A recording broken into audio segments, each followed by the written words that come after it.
Welcome back to Hatman Boxing Live, although in this instance it's a pre-recorded video. Nevertheless, I'd like to draw your attention to a fight that's happening this weekend in the heavyweight division between Ricahrd Torres and Guido Vianello. This fight takes place in Vegas. Now, for those of you who are not familiar with Ricahrd Torres, and I can't imagine too many of you aren't, he is 12-0, 11 KOs currently, southpaw, 25 years of age, from the United States, a silver medalist in the 2020 Olympic Games. He lost to Bahadur Jalilov in the final, and that was actually a rematch because the first fight between them was, I think, a year or two previous, and Torres had been knocked out cold in that fight by Jalilov. So in the rematch they had in the 2020 Olympics, that went the distance, and it was a much more competitive fight.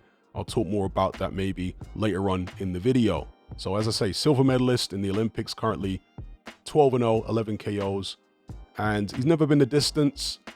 You might not realize that from looking at the record, because it's 12-0, 11 KOs rather than 12-0 with 12 KOs, and that's because one of his opponents, Joey DeWayco, got disqualified for spitting out his gum shield repeatedly. So anyway, Torres takes on Guido Vianello, who is 13-2-1 with 11 KOs, 6'6" tall. So he's a big heavyweight from Italy, orthodox, 79-inch reach, and so on.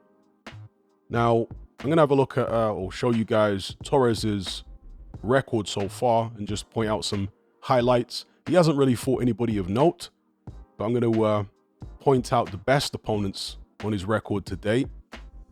And those are Curtis Harper. Have a look at the bout here. Curtis Harper's a well-known journeyman in the United States on that circuit. At the time when they fought, Torres was 7-0 and Curtis Harper was 14-10, 35 years of age. Harper is quite an eccentric character. He's a tough guy. He's the one who got out of the ring before the opening bell sounded, or just after the opening bell sounded, and walked out against Efe Ajagba. Some of you may remember that incident. So yeah, Ricahrd Torres beat him by stoppage in the 8th. Managed to get rid of him. And that's actually a common opponent because Vianello fought Harper as well and went the distance with him over 8. So that's one of the better opponents. Again, not that Harper's a great opponent, but he's still one of the better opponents that Ricahrd Torres has fought in his career so far. Another one of the better opponents would be Brandon Moore. And you can see this fight on YouTube last I checked. Moore was unbeaten going in, 14-0, 30 years of age, 6'6". And this is an important statistic, an important measurement, because of course Guido Vianello is 6'6". So if you want to get some type of idea of how Ricahrd Torres deals with a tall, orthodox fighter who likes to keep things long, watch the Brandon Moore fight. He did make it a little awkward for Torres in there, but Torres got to him eventually and stopped him in the 5th round. Okay, so that's one of Torres's better opponents. Also, Joey DeWayco, who I alluded to a few moments ago. DeWayco, a tough circuit journeyman in the United States. Difficult to stop, 34 years of age. At the time when he fought Torres, he was 28, 11-4. Torres was 10-0. And as I say, DeWayco got himself disqualified for repeatedly spitting out his gum shield. That fight ended in the 5th. And yeah, that's about it for Ricahrd Torres so far. He takes on Guido Vianello. As I say, it's a step up for Ricahrd Torres here. Vianello has definitely fought the better opposition so far as a professional. Okay, and Vianello, by the way, also had an extensive amateur career. If we just flick through his amateur record there, you'll see there's quite a lot of red, losses on there. But he did have an extensive amateur background. He was in the World Series of Boxing. He beat Mihai Nistor, who some of you may remember beat Anthony Joshua in the amateurs. He lost to Fraser Clark. He fought Lanier Perro, who he also lost to. So, a lot of losses to the top guys. Did have a loss also to Nistor, as well as a win over him. See if there's any other names. He actually lost to Makhmudov in the World Series of Boxing due to an injury, but he fought him again in the pros and got revenge. Another loss to Fraser Clark. So yeah, also lost to Hughie Fury.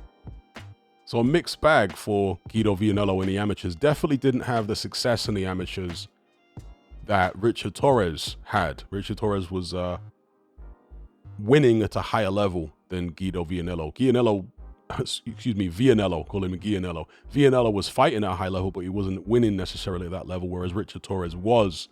In fact, we can have a quick glance at Torres' amateur record here. And you have to bear in mind that BoxRec amateur records are not as comprehensive and complete as the professional records tend to be, all right? So there you see the loss to Bakhadir Jalilov in the Olympic final. That went the distance, and Torres did pretty well in that final. I mean, he didn't win. He did lose on points, but a lot better than he did the first time he fought Bakhadir Jalilov, where he got knocked out in one round, and he got knocked out cold. If you ain't seen that one, it was a brutal knockout defeat. But as you see, there's a lot more green on Torres's amateur record than there is red. Did lose to Justice Hooney, though, back in 2016 on points. But yeah, he had a good amateur career. So, the way I see them... in fact, no, I forgot to go through Vianello's pro record here to point out some of the better names on his pro record. So, if we have a look here, he fought Kingsley Ibe, or Ibe, however you want to pronounce it. This fight was back in 2020. Some of you may remember that Kingsley Ibe was a victim of Jared Anderson. Anderson beat the brakes off Ibe. It really wasn't a competitive fight. He beat him up with his jab and then knocked him out in brutal fashion. Okay, Vianello ended up going to a draw on the scorecards over 6 rounds with Kingsley Ibe.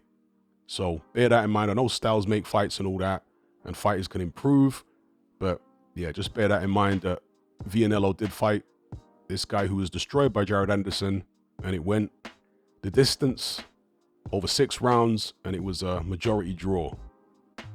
So that's one of the more notable names. Not that Ibe's an amazing name or anything, but one of the more recognizable names to boxing fans. Then Vianello lost from a cut in the Jonathan Rice fight. Jonathan Rice is, I would say, a journeyman. If you're being generous, you could call him a fringe contender, but I would call him a journeyman. But he's a talented journeyman. He's turned over a few prospects over the years, Jonathan Rice. He kind of reminds me stylistically of Buster Douglas a little bit. And if you have a look at the bout here, there's Jonathan Rice at the time going in. Vianello was 10-0-1. Rice was 15-6-1. Vianello 6-6, Rice 6-5. He was coming off those 2 wins over Michael Coffey, who was one of the, I guess, prospects that I alluded to that Jonathan Rice turned over. So, yeah, Vianello was stopped there in the 7th round by Jonathan Rice in 2023 on a cut. He also fought Curtis Harper. I spoke about that earlier. He went a distance with Harper, but did beat him on points over 8. And then he fought F.A. Ajagba last year. And that was a very competitive fight, a very interesting fight. He actually hurt Ajagba early, but Ajagba came back and put some shots together and kind of bossed certainly the latter stages of the fight. You might even say the second half of the fight, he kind of bossed it. There was a weird thing in this fight where F.A. Ajagba kept turning southpaw. And for a fighter, as slow and clunky as F.A. Ajagba to be turning southpaw was a real surprise. But he kept doing it against Vianello. Does that have any bearing on Vianello's fight against Torres, who's also a southpaw? We will see. But yeah, Vianello lost that fight, although it was competitive. As you can see from the result here, it was a split decision win for Ajagba. So again, Vianello showing he can hang at a certain level for sure. Then in his last fight, he got revenge over a guy who beat him in the amateurs, Arslanbek Makhmudov. Now, it has to be said, Makhmudov was destroyed by Ajit Kabayel in 2023. Most of you guys will remember that fight. So Makhmudov isn't exactly riding the crest of a wave. 35 years of age at the time when he fought Vianello. Vianello 30. And Vianello stopped him in 8 rounds. So not as impressive as what Ajit Kabayel did, but still, he did get Makhmudov out of there. Makhmudov had come back after the Kabayel defeat with a KO win against a relatively poor opponent. So yeah, that's Vianello's best win actually in his career so far. was the Makhmudov victory. Other than that, he's had a couple of losses and a draw, and that's him. So the way I see this fight going personally, I understand the people who are picking Vianello because Torres hasn't fought at as high a level as Vianello has as a pro so far. But I think Torres is going to be a bit too quick with his hands and his feet, a bit too active. And I think that his low center of gravity, because he's 6'2" compared to Vianello, who's 6'6", his low center of gravity and head movement is going to make it awkward for Vianello, who's very upright. Vianello's got pretty quick hands himself, and he can punch a bit. And again, he's got the height and the reach and so on and so forth. And he's tough. Like, I haven't seen Vianello seriously hurt in a fight. He may have been seriously hurt. I'm just saying I haven't seen it, okay? And he did fight Efe Ajagba, who can really bang. So he can take a shot, Vianello. I can understand why people might think he could hand Ricahrd Torres the first loss of his career. But I think Torres is going to be a bit too youthful for him, bit too quick and busy. Vianello really gassed out in the second half of the Ajagba fight. And Ajagba doesn't fight it at an incredible pace, folks. So if you're gassing out against Ajagba, then I reckon a little dynamo like Ricahrd Torres, who throws a lot of punches, who has a lot of energy, might be able to come on strong in the second half of the bout. And that might seem counterintuitive because a lot of people are almost looking at Vianello as like the veteran, even though they've got a similar number of pro bouts, right? I mean, Vianello's had 15 bouts, Ricahrd Torres has had 12 bouts. There's not that much difference as pros. Now, some people say that Torres, in a lot of his fights so far, has been reckless, the way he flies in and doesn't really take much care. And that's true, but you have to bear in mind that he's up against guys who he probably believes he can blast away, and there's not really much danger coming back from them. If you look at his 2 fights with Jalolov in the amateurs, and I'm only aware of them having 2. If they've had more, as I say, I haven't seen other bouts. I'm aware of them having 2 bouts.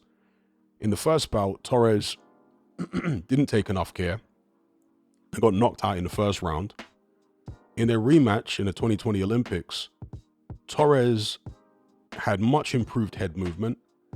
He was still very aggressive, and that to me was a good sign because it showed that Torres wasn't intimidated by the fact that he'd been knocked out cold. And folks, he was sparked out cold in the first fight with Jalolov. But yet, in the rematch, there didn't appear to be any demons. There didn't appear to be any lack of confidence, given what happened to him against Jalolov the previous time.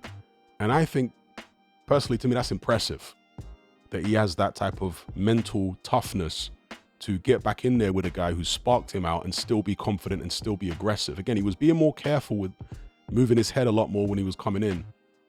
And he did get buzzed a couple times in the rematch, but he also buzzed Jalolov at least once in the fight. I think one of the times was in the first round, and there may have been another time in rounds 2 or 3 when he also buzzed Jalolov. So the point I really want to make is that I think that when Torres has to up his game, he has it in the locker. He might be one of these guys who kind of fights to the level of his opposition a little bit. Now, I'm not saying that Torres is the best thing since sliced bread. I'm not saying he's going to go on to dominate the heavyweight division, but what I am saying is that, in my opinion, he beats Guido Vianello. I'm not counting Vianello out. Torres definitely has some vulnerabilities. He's overeager at times, and again, I've seen him sparked out. I'll never get that image of him being out cold on the canvas against Jalolov the first time. I'll never get that out of my head. Nevertheless, Vianello is not Jalolov, all right? He's not as good as that, anywhere near as good as that, in my opinion. And I think Ricahrd Torres does have the beating of him. I would say, in my mind, this is like a 65-35 fight in favor of Ricahrd Torres. If I were to put odds on it, that's what I would do. 65% chance in my mind that Ricahrd Torres wins. So yeah, let me know what you guys think about this fight in the comment section below. I know there's a lot of skepticism about Ricahrd Torres out there. I get a lot of people on the live streams I do, commenting saying that Torres is a hype job, this, that, and the other, or he's overhyped. Well, personally, I can't say he's overhyped because I haven't noticed a lot of hype about him. You know what I mean? He's kind of flying under the radar at the moment, which is a little surprising for an Olympic silver medalist. But I don't see a lot of people talking about him. He's kind of like the forgotten man among the young heavyweights coming up. He isn't talked about anywhere near as much as Moses Atauma, for example. So anyway, before I move on to another fight on this card that I want to just briefly mention, this is the heavyweight rankings, IBF, WBA, WBC, WBO. And you'll see that Ricahrd Torres and Guido Vianello are not in the top 10 of any of the major full sanctioning bodies. Torres is only ranked by one of them, and that's number 14 by the IBF. Vianello is a place above him at number 13 with the IBF. Neither of them are ranked by the WBA, but Vianello is ranked by the WBC at number 15 and also the WBO at number 15. So the winner of this match between Torres and Vianello will surely be hoping to crack the top 10. Perhaps the nature of their victory, if somebody does win and it's not a draw or a technical decision, God forbid, perhaps that will also influence whether they get a top 10 ranking. But surely that's what the aim of this fight, making this fight, will be, to get one of these guys ranked in the top 10 and then into some major fights in the heavyweight division in the not too distant future. Again, depending on the way they perform. So yeah, that is Torres Vianello. I got Torres winning this fight probably on points. It's possible he could stop Vianello. Vianello's been cut before and, you know, stopped and whatnot against Jonathan Rice. So maybe Torres lands a big left hand and cuts him and stops him. I trust Vianello's chin. He's a tough guy, even though Torres can punch and he's got fast hands. So yeah, it's a 10-rounder. I'm going with Torres on points. So the other fight that I want to highlight on this card is Abdullah Mason, young lightweight from Cleveland, Ohio, 5'9", 74-inch reach, which is a tremendously long reach for a guy of that height. I think that's even longer than Terence Crawford's reach. If not, it's the same. So yeah, he is currently 17-0, 15 KOs. Good puncher. And he's taking on this guy here, Carlos Ornelas. That's how I'm going to pronounce the name. He is 28-4, a southpaw. It's quite unusual to get southpaws from Mexico, you know, for whatever reason. You don't find many Mexican southpaws compared to, let's say, American southpaws, you know, like black American southpaws. There's loads of them. Even Eastern European fighters, there are loads of southpaws coming out of Eastern Europe. But Mexico, you don't get many southpaws for whatever reason. Anyway, Carlos Ornelas is one of them. And if we have a look at his record here, you'll see that he's one of these guys that's been tucked away in Mexico his whole career. And the fact that he's 30 years of age and he's fought exclusively in Mexico suggests to me that he isn't one of the more talented guys, because you do get these diamonds in the rough that come out of Mexico. You know, guys who you've never heard of before, and they match them against some British fighter or something and, you know, knock the British fighter out unexpectedly. But generally, when you find one of those diamonds in the rough in Mexico, they're usually found in their 20s, you know. If a guy reaches the age of 30 and he's never fought outside of Mexico, he's probably not one of the better Mexican fighters. And he has lost a bunch of times, as you can see here. But the Mexican circuit is tough, you know, very, very tough. So without having watched this guy, I'm going to trust the matchmakers and assume that Abdullah Mason has got the better of, is going to get the better of him and has got the measure of him. But we shall see. So yeah, check out this fight card. Abdullah Mason is also on there. And if you want to look at the full card here, there are some other fights some of you might be interested in. This is the full card. You can see it's taking place Palms Casino Resort in Vegas, promoted by Bob Arum. You got Lindolfo Delgado taking on Elvis Rodriguez. Some people might be interested in that fight. As I say, Abdullah Mason against Carlos Ornelas. Ricahrd Torres versus Guido Vianello. And not much else on there, really. in case well, unless one of you guys want to point something out that I'm missing here. So yeah, did just want to talk about this card. Let me know what you think. Lastly, we can have a look at the rankings for Abdullah Mason here. You can see the lightweight division. The champions are Vasyl Lomachenko with the IBF, Gervonta Davis with the WBA, Shakur Stevenson with the WBC, William Zepeda is WBC interim, and Keyshawn Davis with the WBO. These guys really need to start fighting each other. Vasyl Lomachenko apparently has some health issues, but the IBF haven't stripped him yet. Gervonta Davis is just Gervonta Davis. Shakur Stevenson seems to be on smoke. He seems to be wanting to fight everybody, but nobody wants to fight him. And Keyshawn Davis, he's on the rise, young guy, new champion just coming up. Hopefully he is willing to step in there against Stevenson or whoever else. But anyway, Abdullah Mason is a contender on the come up. He is currently ranked number 7 with the WBC and number 8 with the WBO.